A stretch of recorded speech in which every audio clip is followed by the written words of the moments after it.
La Torreta és una masia envoltada per un mur perimetral. Dins d'aquest recinte es troben l'edifici principal i diversos annexos.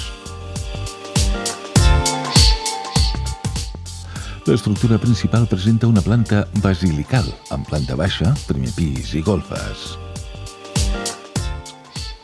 El seu sostre, de dues vessants amb el carener perpendicular a la façana, permet el desguàs a dos nivells des del punt més alt fins als laterals.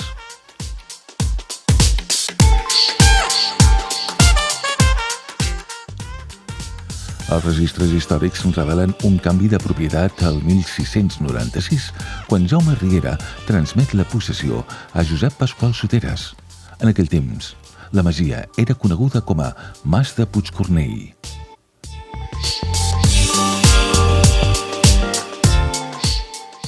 Al llarg dels anys, diversos documents testimonien els successius canvis de propietaris i ofereixen informació sobre l'activitat agrícola de la finca.